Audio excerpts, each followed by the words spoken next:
Les affreux Jojo, la poilade du chef. Les Affreux sont de retour avec une histoire écrite et réalisée par Éric Thomas. Alors là, aujourd'hui, nous allons avoir l'origine de la ville de Mazamet. Mazamet. C'est où Mazamet ? Mazamet. Alors, il y a des gens célèbres qui sont nés à Mazamet. Oui. Cela se passe en 1123 dans une petite bourgade de cultivateurs sous le joug du seigneur tyrannique Enguerrand de Rua, qui passe son temps à dépuceler les jouvencelles en leur faisant faire un grand écart et à leur infliger les impôts, à te faire pâlir de jalousie un inspecteur des impôts chez Bernard Tapie. Un jour, il vint au village et demanda que pour le lendemain, la totalité de ses terres soit labourée afin de satisfaire à sa passion de la chasse à court. Sinon, lui et sa troupe détruiraient, violeraient la totalité du village.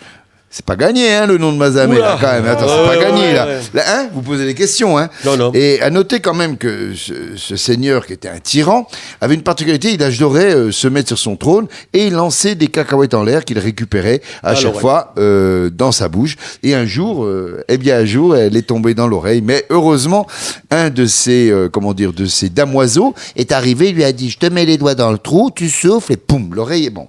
Nous n'allons pas aller plus loin. Là, il y en a un qui fait la gueule, je le vois juste en face. Je le note.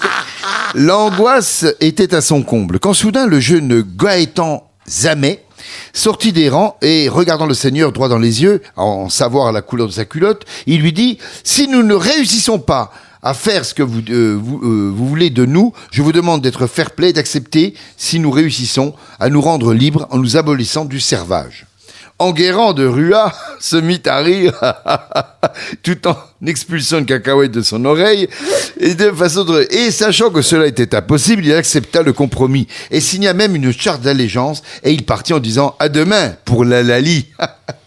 Là, vous dites comment on va arriver au village. Non. Une fois seuls, les villageois hurlèrent et voulurent tuer le jeune Gaëtan Zamet, qui les calma aussitôt, en leur expliquant l'invention qu'il avait mis au point.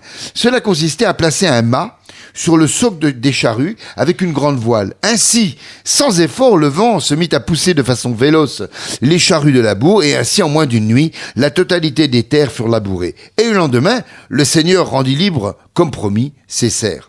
Gaëtan Zamet fut considéré comme un héros, et lorsque les étrangers demandèrent « Pourquoi êtes-vous aussi heureux ?», les villageois répondaient « C'est parce qu'il a mis le mât Zamet. » Voilà, ça y est. C'est parce qu'il a mis le Mazamet.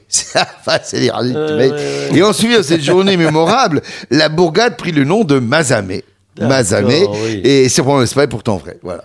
D'accord, voilà. Oui. Tu nous as amené sur la cacahuète pour nous... Mais parce que... vous croyez que vous y arriviez, non, bien non, sûr. On croyait que c'était pour se foutre la gueule de Jérôme. Ah non.